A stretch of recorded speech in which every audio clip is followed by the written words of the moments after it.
proverb, I am because we are, is the foundation of the ACBN YouTube channel. Tap in for all of our remarkable content and ecosystem mobilization through the phenomenal practitioners and thought leaders we engage on this channel. In the words of Adrienne Marie Brown, things are not getting worse, they are getting uncovered. We must hold each other tight to pull back the veil.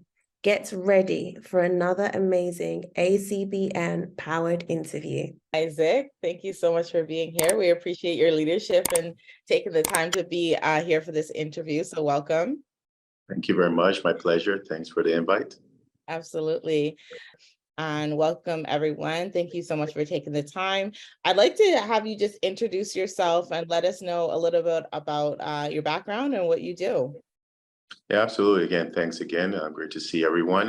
My name is Isaac Olowolafe, founder of Dreammaker Inc., which is an asset management company. And within the asset management company, we're in the real estate space, venture space, hospitality space, and then also the launch of Dream Legacy, which was birthed to bridge the gap between the Black community and institutions when it comes to economic initiative.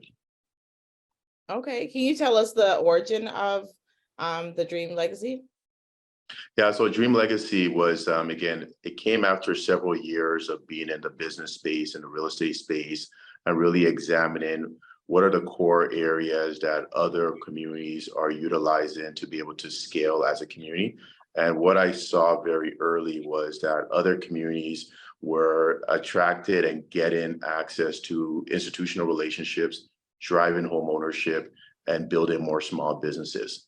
So with those three pillars in mind, Dream Legacy was birthed to be tried to bring those type of strategies to our community when it came to economic focus initiatives. So building institutional relationships, that meant from relationships with the universities, relationships with the unions, relationships with corporates, relationships with hospitals, and creating programs that would have a ripple effect to our community. When it comes to driving home ownership, that obviously came through the thousands of units that we've helped families get into through our brokerage firm, and then the hundreds of units that we've developed and built across the GTA, and then the financial literacy piece on it. When it comes to driving more small businesses, that came through the launch of the first Black Tech Incubator at DMZ, and then the launch of a skilled trades program at Ontario Tech to train 1,000 Black entrepreneurs in skilled trades. Because as we grow more small businesses, we're growing more employers in the community. And as we grow more employers in the community, we're growing more mentors as well too, more opportunity for internship as well too, and more representation across the board. So that's why Dream Legacy was birthed. That's huge. We appreciate that. So what is the mission and vision specifically for Dream Legacy?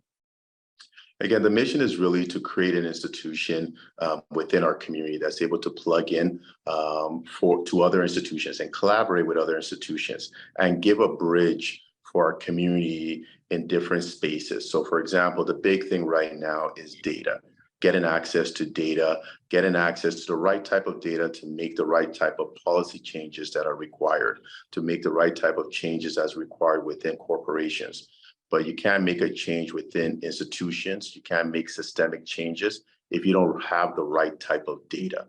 So now within the Knowledge Hub in partnership with Carleton and universities across Canada, we're working with the Black organizations to see what are those gaps when it comes to entrepreneurships. What are those barriers when it comes to entrepreneurship? So once we get that data, it's not just to produce a report, but now it's to see, okay, how could that data convert into a resource center? How can it convert into solutions? So in doing that, we're creating an institution that's able to collaborate with corporations, collaborate with other municipalities and government, and say, here's what our data has found when it comes to procurement. Here's what our data has found when it comes to billions of dollars going into infrastructure. Here's where our data has found when it comes to employment of contractors. Here's what data has found when it comes to the type of entrepreneurs that are coming into the country. Here's what data has found when it comes to the type of entrepreneurs that are getting capital. And here's the solution. Here's some of the recommendation, and here's the partners that we've worked with, right? So this is not, a one-off exercise. This is not a 2-month exercise, a 1-year exercise. This is a multi-year exercise, and it's a building block.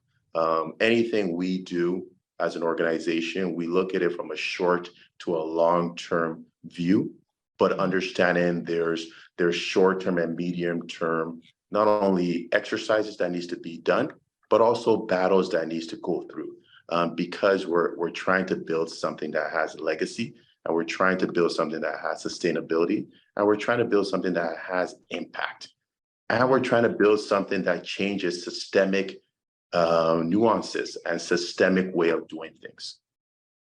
I love it. So I can see exactly how you plan to attack the issue, and like, how has that been? Like, what challenges or barriers do you face in your work, and like, how's your team, working to overcome that?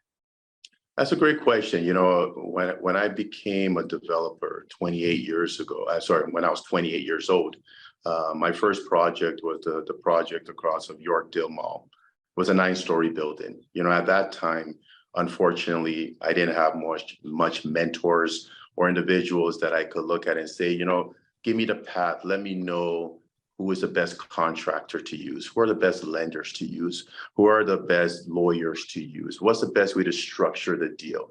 I was fortunate that I had my dad who was already in real estate, but really I had to learn, run, walk all at the same time. But it was a great experience because we were able to develop and build a condo. It's a 9-story building, 88 units, and a lot of families, especially within the community, was able to benefit from it. Then we moved on to Pickering, where we launched 23 townhouses. And when we launched the 23 townhouses, we used that as an opportunity to start our rent-to-own model unofficially. We used that as an opportunity to start our affordable rental model as well, too. So we were able to get a lot of families that typically wouldn't have had access to home ownership to be able to get access to that home ownership. But also what we've been also trying to do is educate our community on the process of developing and building in Toronto, developing and building within the GTA, and developing and building within the province and hopefully across Canada. Because one thing that we've been lacking in our community is infrastructure that we've developed and built and use, right? Because for us to run a program, we need infrastructure. For us to have an event, we need infrastructure. So we need to be part of that supply chain. We need to be part of that planning. And with that takes time. There's many other communities that's been at it for multiple decades. And our community is just new to the show when it comes to building that infrastructure. So that's something that we took on our shoulders. And it hasn't been easy because, like I said, when you're bringing on lawyers, contractors, planners, consultants, engineers, and no one has the representation that looks like you, then that means it's a new space, right? And within new space, you got to learn fast so that you can navigate that space. But, we're thankful that, with over 10 development sites that we've done, we've had many successful ones, and we've had many that we've learned a lot of lessons from. And then now it's taking those lessons, saying, okay, how can we scale? But more importantly, how can we help others who we see coming up now to make sure they don't get through those lessons and learn that through our path? And that's what mentorship is. So at the same time that you're, disrupting the ecosystem and trying to sort of level the playing field for our community, you're also mentoring those who are coming behind you as well in the same space. That's what it sounds like. Absolutely. There's, that's something that, because I know being the only one in a space, there's no sustainability in that. Right. There's no scalability in that, and there's no real infrastructure community being built. So it's always been important for me to encourage, collaborate, share ideas with those that also want to be city builders. At Dreammaker, we're city builders. You go to Yorkdale, you see our building. You go to the airport, you see our building, which we've now utilized as a business center and a business hub. You go to Woodbridge and Kleinburg, you see our homes. You go to Pickering, you see our townhouses. You know, you go to downtown, you see that we developed and built 40 rooms, a room in house that was utilized by youth, that was utilized by those that had no other rental option, because we're city builders. But then also we're creating a platform for those that are contractors to be able to plug in to our projects so that they could also get the encouragement to be city builders on themselves as well too, right? So because the more builders that we have in our community, the more infrastructure we'll have in our community, and the more understanding of the multi-billion-dollar industry that we're not tapping into. I appreciate that. I think it's everything that you're creating the path, and I'll reaching back for the next one to come right behind. It makes it very simple and seamless for other people to be able to join and that impact. What would you say is the ultimate goal? Like, what does success look like for your team, or what do you want to see in the future with everything that you're building right now? I think that for us, and I'll speak from a GTA and then a national point of view. Within the GTA, there's massive redevelopments happening. There was a Regent Park, there's Lawrence Heights, there's Alexander Park, there's Jane and Finch, there's Weston Road, there's the Scarborough Golden Mile, there's Little Jamaica on Eglinton. These are multiple $100 million, billion-dollar redevelopments happening around us in the GTA. If as a community, we're at the table when it comes to the planning of it, when it comes to the execution of it, when it comes to the hiring of it, when it comes to the selling of it, when it comes to the occupancy of it, there's a ripple effect, an economic ripple effect that will have a massive impact on our community. And then you take that model to Montreal. I'm sure they have the same types of cities. You take that model to Ottawa. You take that model to BC and Vancouver.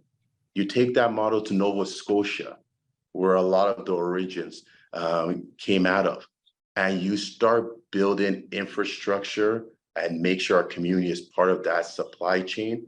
What we're creating is not only generational wealth, but we're creating a path for more mentorship, a path for more opportunities for our youth, and a path for more disposable capital to put in dollars to the social initiatives that are out there, like mental health, like providing affordable housing, like providing a space to be able to run programs, like providing a space for refugees that are coming in from communities that look like us, like providing a space for other marginalized communities. So infrastructure is so important. So my hope is that as we continue to do the work that we do and collaborate with organizations that have a city building mindset, organizations that have a long-term mindset, that they're willing to go on this path with us, understanding that it's not an easy path,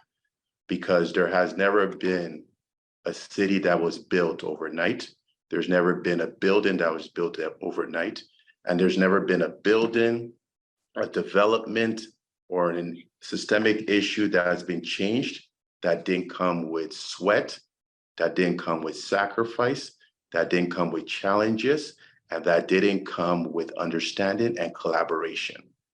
So our goal at Dreammaker is to collaborate and work with individuals and organizations that have that long-term vision, that true organic sense of trying to help the community with short-term wins along the way. Absolutely. I know you mentioned collaboration a lot. And as a Scotian born, I appreciate that you want to develop things here in the big city and then move it around to the smaller communities, because that's something that I think Canada sometimes lacks in. It's just like, there's Toronto, there's Vancouver, maybe Ottawa, and nobody's really passing it on. Well, and that's the thing. And this is why we took the hardest route. It would have been easier if we went out 1, 2, 3 hours out of Toronto, away from the real hustle and bustle away from the expensive real estate, away from the more battlefield, and done it over there where it can't be seen, where it has no impact, where there's no ripple effect. Because what are we going to do? Take all the youth that's within the GTA and try and bring them 2 hours out to get inspired? Or they walk out at Lawrence Heights and look at a building that we built. Right. Or they come from Jane and Finch to our business hub and hotel by the airport. And then we put them in a bus and then take them to another site 15 minutes away. Once we've done it in Toronto, now we could go anywhere in the country and have even more impact where our community is. So it was very important the first 10 years of being a developer and builder to learn in Toronto, because no one else has been able to do it prior to us from our community. So it was so important that we did that. Now we see others doing it and we're proud and happy and love that. So now there's an opportunity that the 4 or 5 other developers within our community to come together as a consortium to do larger developments, to do cities, to do community cities together. And now you start going from home ownership to now building commercial, to now start building retail, to start building retirement home, to start building private hospitals. We can't speak about all of that until we understand how to collaborate, how to understand the battles of building infrastructure, and how to understand the long-term goal of building a sustainable economic community. Absolutely. You mentioned the youth and pushing the trades a lot, and that's something we're really passionate about here at SETC and Sisters in Solidarity. So how do you do that? How are you engaging young people or encouraging them to look at the trades more? Listening to what their needs are, showing representation within the trades, and exposing them. And then once you do that, then working with other organizations in the community that have exposure to those youth, that are already running programs to those youth, and then collaborate with those organizations. Because there's many organizations that are doing several youth programs, but they don't have access to a construction site. They don't have access to a digital media lab.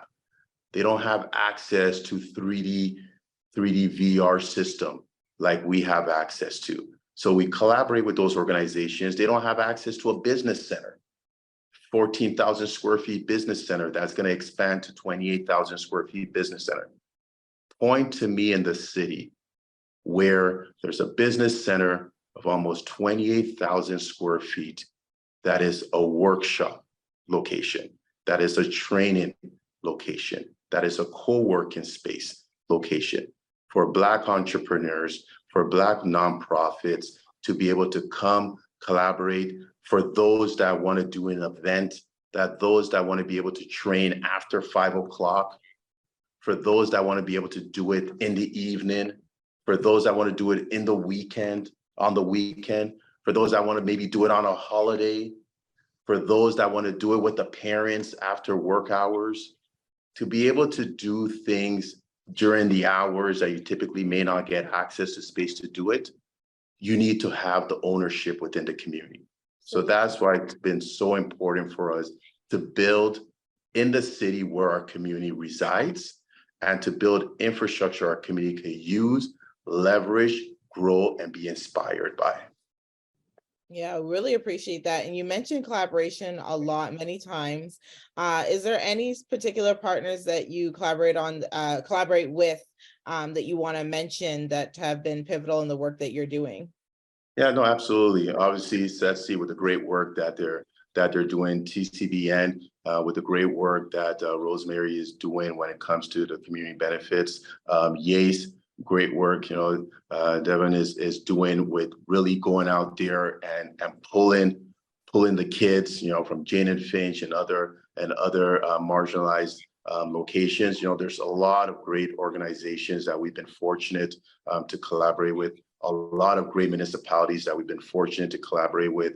university partners, like obviously Carleton University, Ontario Tech, TMU, that we've been able, and all the university partners that we built relationships across Canada. I gotta mention BBI and Rustum up in Nova Scotia and the great work that he's doing, and of course the great work Tiffany at Face is doing, and the collaboration that we're looking at doing, and of course Liban and the work that he's doing there. It's exciting to see, because these are individuals that as well have put down the last 10, 15 years of sweat and sacrifice to build infrastructure within their panel. And of course, Black North, the Habbo and West, with the work that we're doing with the Homeownership Bridge program, and the way we're changing, and the way we're changing the narrative when it comes to housing. So, this generation is really honing in on collaboration, which is exciting to see. Absolutely. Yeah, that's definitely the message right now. Anytime you go to any sort of conference or hear anybody speak, it's all about collaboration. And you mentioned a few of the issues that, your team is most definitely passionate about. Is there any other pressing issues that you feel are priority to the impact on city development that, our community needs to be more aware of? Well, I think the biggest piece is that, like, we as a city, because my focus is building infrastructure. I'm a builder, building infrastructure. There's enough groups in our community, individual and community, that know how to build good programs, know how to run good programs. Mm-hmm. And I don't want our community to be in a position where we have all the programs and nowhere to house it. Luckily, because of COVID, a lot of things can happen like the way it is right now through Zoom and all that virtually, but we still need infrastructure because we still need a place for our community to come, collaborate, share ideas, for our youth to come after school for activities, for our parents to be able to go for, if it's a retirement home, old age home, or activity home, for our community to be able to host events. And then because of the rising prices of homes, we need to be at the table to make sure that when they're talking about rent-to-own models, we're at the table. When they're talking about affordable rental models, we're at the table. When they're talking about the infrastructure budget and how they're going to be piecing out the developments of it, we're at the table. But to be at the table, you have to produce. To be at the table, you got to be able to show what you've done in that space. So that's why it's so important, super important, that we focus on execution. And that's what we've been doing at Dreammaker. That's why in the last 10 years, apart from launching the first Black Tech Incubator, apart from launching the first fellowship for sickle cell at Sick Kids, apart from launching a research center, apart from launching the first Black Tech Venture Fund, we built condos, townhouses, apartment buildings, a boutique hotel, townhouses, custom homes. And what we're excited about now is the launch of Dream Affordable Housing, so that we could launch the 67 towns that we're building just outside of the GTA that is more price conscious, so that we could get families in on product in the 650 range, so that we could get families in with a rent-to-own model at the 650 to 750 range. But more importantly, so that we could get businesses in our community working on the construction site. And how does that Dream Affordable Housing work? Or like, when is it operational now? Is it accessible now? Or it's something that's coming? So it's something that's coming. It's been working unofficially for probably the last 5-6 years on some of our different development sites, but we've now seen that we need to compromise, put together the strategy specifically for affordable housing. Why? Because we're at the table. Why? Because we've developed and built over $250 million worth of projects around the GTA. So we understand what the needs are. We understand what the gaps are. So we could be also part of the solution. The worst part for a community is waiting for a solution to be brought to you. In housing, in skilled trades, if we're not in the trenches developing and building and putting up product, our community will be waiting for solutions when it comes to affordable housing. Right. We'll be waiting for solutions when it comes to skilled trades because we're not at the table. Because to be at the table in this industry, you gotta have a lot of willingness to take sacrifices. You gotta have the willingness to take risk.